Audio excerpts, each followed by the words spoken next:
God is Zeus and Satan is Prometheus. The proof. I've written hundreds of articles on my blogs to prove this out, as well as currently 9 books in my Hidden Human Story series. I would like to summarize my findings. As I've stated before, I found the first proof of the truth in the writings of ancient Roman scholar Valerius Maximus, who wrote his writings over 2,000 years ago.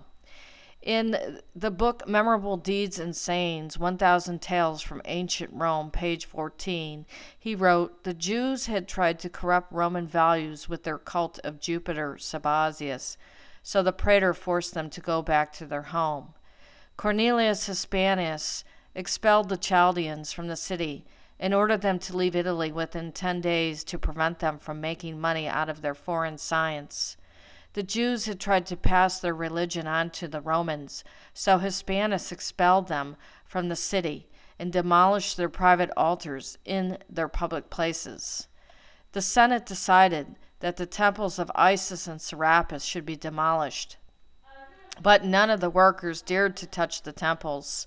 The consul, Lucius Aemilius Paulus, took off his official striped toga, grabbed an axe, and smashed in the doors of the temple." Now, to look at the identity of Satan being Prometheus, we can see a lot of evidence in the writings of Helen Blavatsky in her books, The Secret Doctrine, volumes 1 and 2. And in those writings, she not only identifies Prometheus with Set, but with Satan, and identifies the conflict between Zeus and Prometheus as the exact conflict between God and Satan. She also refers to Zeus as Jupiter Sabaoth. Sabaoth was the son of the Gnostic demiurge Yaldabaoth, which means that Yaldabaoth is Cronus and his son Sabaoth would be Zeus. She considers Prometheus a light bearer who gave men wisdom. As mythology states that not only did he give man fire, but the knowledge of the arts and crafts. But she does not tell the full tale of the betrayal of Zeus by Prometheus, while he, under his Egyptian name as Set, takes part in the murder of Dionysus Osiris, the son of Zeus, and thus Prometheus falls from grace forever. She also does not tell that Prometheus is the originator of burnt offering, which turned into Moloch. Helen Blavatsky claimed that she got all of her information from a mysterious book called the Book of Dizan while in India. Let's take a look at what she says in her Secret Doctrine. Okay, on page 13 of The Secret Doctrine, Volume 1, she says, "Before the reader proceeds to the consideration of the stanzas from the Book of Dizan, which form the basis of the present work, it is absolutely necessary that he should be made acquainted with the few fundamental conceptions which underlie and pervade the entire system of thought to which his attention is invited." Okay, and on page 70 and 71 of Volume 1 of The Secret Doctrine, she says, "The devil is now called darkness by the church, whereas in the Bible he is called the Son of God, see Job, the bright star of the early morning, Lucifer, see Isaiah.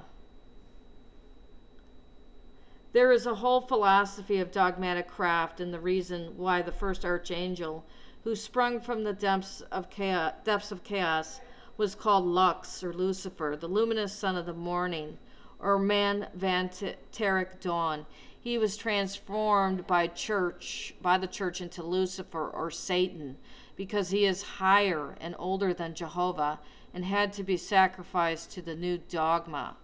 Okay, so she's already identified Lucifer as Satan and the devil. Okay, now in The Secret Doctrine, Volume 2, on page 380, Helen Blavatsky writes, "Seth, the reputed forefather of Israel, is only a Jewish travesty of Hermes, the god of wisdom, called also Thoth, Tat, Seth, Set, and Satan. He is also Typhon, the same as Apophis, the dragon slain by Horus.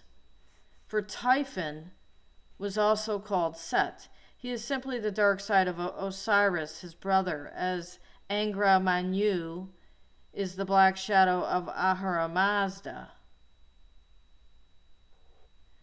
Okay. I don't agree that Hermes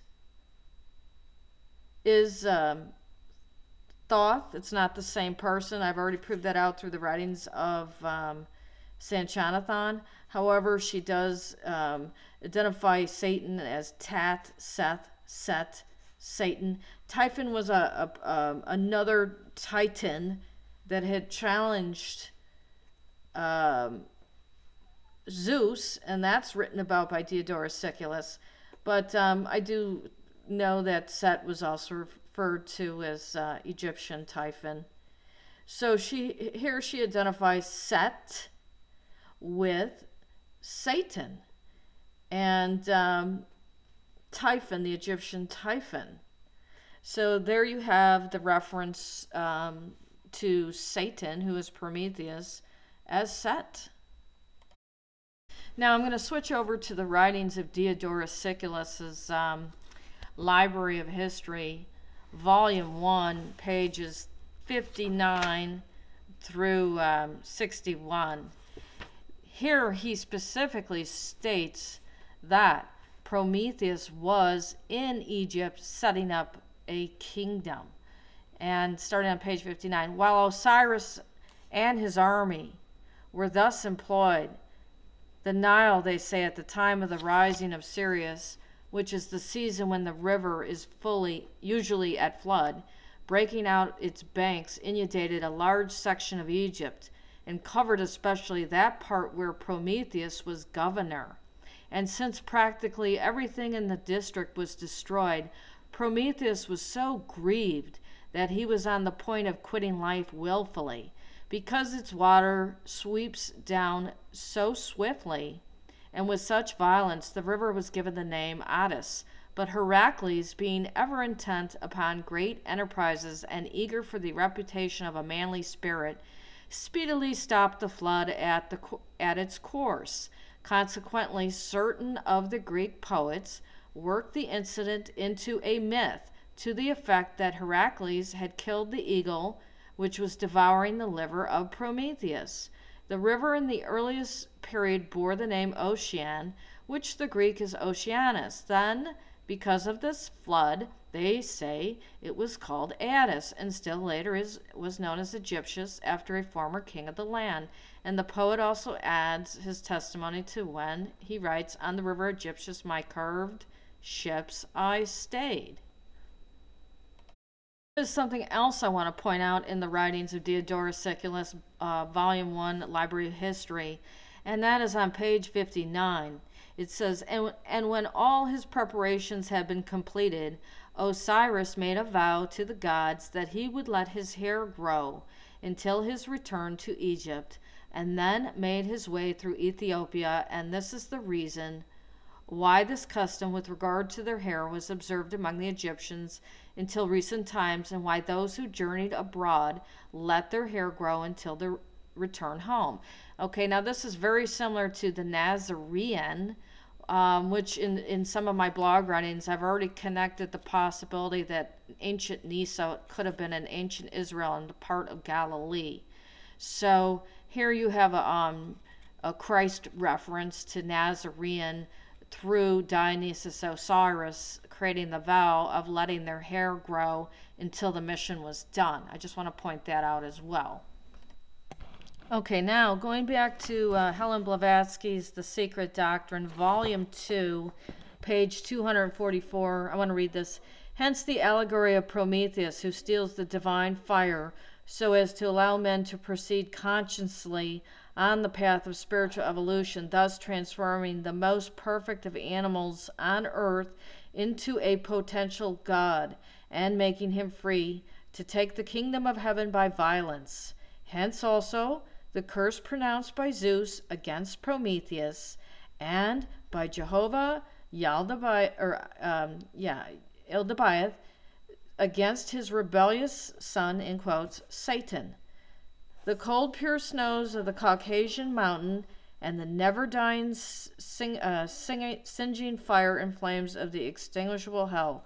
Two poles, yet the same idea, the dual aspect of a refined torture. A fire producer, the personified emblem of the astral fire, and light in the anima mundi.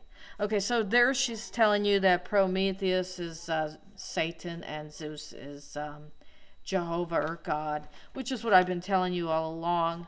And what we got to talk about now is fire. I mean, not only did he give man the arts, which the Freemasons carry on with the teaching of the temple, and Hiram Abiff, who is probably a descendant of Prometheus, but this concept of burnt offering, which is talked about in the Greek scholar Hesiod's book, which we're going to talk about now.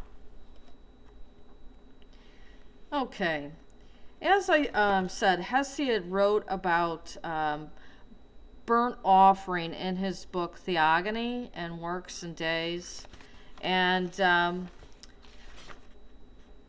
what I've tried to show in my writings is that the Cronides tried to get rid of the cannibalism cults and the savagery, and they were doing it by teaching agriculture.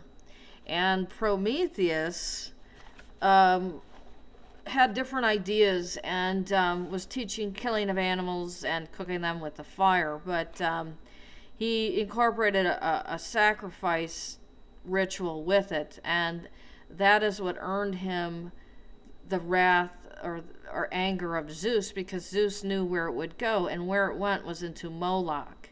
So I'm just going to read something very quickly from this Theogony, page 43 by Hesiod, translated by Stephanie Nelson. Prometheus, the origin of sacrifice, fire, and the first woman. He bound devious Prometheus with inescapable harsh bonds fastened through the middle of column, and he inflicted on him a long-winged eagle, which ate his immortal liver, but it grew as much in all at night as long-winged bird would eat all day. Well, we've already talked about that. That was the flood water, because Zeus is associated with the sky and the rainwater and lightning. So I'm going to skip ahead a little bit into this writing of Hesiod, and let's get into the core of the problem of the fire and using it to do burnt offering. He spoke with the trick in mind, but Zeus, knowing deathless plans, knew and did not miss the trick in his heart. He foresaw evils which were going to happen to mortal men. With both hands he lifted up the white fat, but he was angry in mind, and rage came to his spirit when he saw that the white ox bones of the deceitful craft. Therefore the tribes of men on the land burned to the immortals white bones on reeking altars. Greatly angry, cloud-gatherer Zeus said to him, Son of Iapetus, knowing thoughts beyond all, sir, you still have not forgotten your craft and deceit. So spoke angry Zeus, who knows deathless plans, from then on never forgetting the trick. He would not give the strength of untiring fire to ash trees for mortal men who live on the land.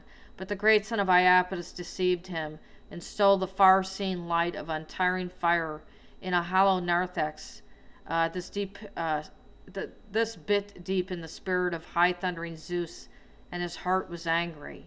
So it continues on, and it just talks that Hephaestus, the famous lame one who had a problem with his foot, he was a hobbler, so that would be, I can't remember the name of the term, but he was told to create or give a maiden to Epimetheus, who was the brother of Prometheus, which basically means that their bloodline was diffused with the bloodline probably of Zeus. And by the way, that was a clubfoot that Hephaestus had. That's described in Diodorus Siculus. I did write something on my blog about that. He's described as a hobbler, which is a term for clubfoot. Now, what people are missing here is a couple things. Pandora was given to Epimetheus, the brother of Prometheus, She is said to be a beautiful, intelligent woman, but they curse her for that, for having intelligence. But I believe it was some sort of a bloodline of Zeus that he gave. Now, the story of Pandora is pretty equivalent to the story of Eve. And, basically the two of them brought evil on, or they're blamed for bringing evil onto the earth, which I don't buy that. It's just some more lies of what the past was. As far as the fire, as I've said, it was an offering. Prometheus was teaching the humans to make these offerings and do sacrifice, and Zeus knew it would turn into human sacrifice, which it did, and it turned into Moloch. And I have show you a Babylonian seal where they're dragging a kid to be sacrificed, and the bull, which represents Cronos, Zeus, and Dionysus, as well as a red bull, represents Prometheus. That is where the sacrifice of the red bull and burning it and using its ashes to purify the world comes from. This a practice of killing the red bull is what the Jews want to do, and it was originated in Egypt. I wrote about that in my blog, and it is just to signify the killing of the evil Prometheus, who is also Set, the red heifer, or the red bull. He's also the red goat because he had red hair. That is the signature of his bloodline. If they stay within their bloodline, they have red hair, the Prometheans. Okay. All right, now I just want to put one more last thing in. As you know from my work, those that follow me, Osiris is Dionysus, and in Diodorus Siculus' Library of History, Book 1, page 39, I'll reiterate it. And of the ancient Greek writers of mythology, some give to Osiris the name Dionysus, or with a slight change in form, Sirius. One of them, Eupolis, and in his Bacchic hymn, speaks of our Dionysus shining like a star with fiery eye in every ray. With Orpheus says, and this is why men call him Shining One and Dionysus. Some say that Osiris is also represented with the cloak of a fawn skin about his shoulders, as imitating the sky, spangled with the stars. As for Isis, when translated, the word means ancient, the name having been given to her birth from everlasting and ancient. Okay. And they put horns on her head, both because of the appearance which she has to the eye when the moon is crescent-shaped, and because among the Egyptians a cow is held sacred to her. Now, those familiar with my work also know that Demeter was given the credit for corn, and which could be seen as wheat, but Isis Aradne also is given credit for using barley and wheat and getting the people to use that as a food source. Now, finally, I want to put the connection between Jesus Christ, that bloodline, the Sacred Heart bloodline, and Dionysus Osiris back to Zeus. Jesus Christ is always shown, or usually shown, with the two-finger blessing of the Cronides, or Zeus, and it's also, Demeter gives it, as well as the Sacred Heart. He is shown with the blood being the wine, and the bread being the body, his flesh. Simply stop being a cannibal, take our gifts of wine and bread, and eat that. That's what they did. Okay, that's who this bloodline is. That is what the mysteries are. The child born is the baby Dionysus Osiris, who turns to be the savior of man because he traveled the world with his family to civilize it and get rid of the savages and introduce the agricultural cults. And unfortunately, some of it was corrupted. Now, the Catholic priests of today, they give you the gifts of bread and wine, the mysteries.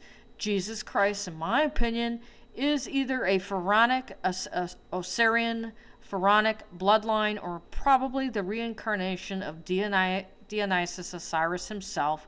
It is always the child will be born to save the world when needed, and the mother goddess Rhea helped to raise him after Semele died. It is always shown as the Virgin Mary, who is also shown with the Sacred Heart bloodline. So there you have it. You can get more information on my blog and in my books. I delve into this ancient mythology and connect it to all mythologies around the world, because the stories are the same in the Nordic and Celtic and Mesoamerican and Native American and Hindu, Chinese and Japanese and African mythologies that were affected by these Cronides who traveled over 15,000 years ago. And their bloodlines ruled until they were murdered off and kicked off, probably by these Setian, Promethean pharaohs with the red hair. Okay, so thank you for listening. That's my talk on God is Zeus, Satan is Prometheus.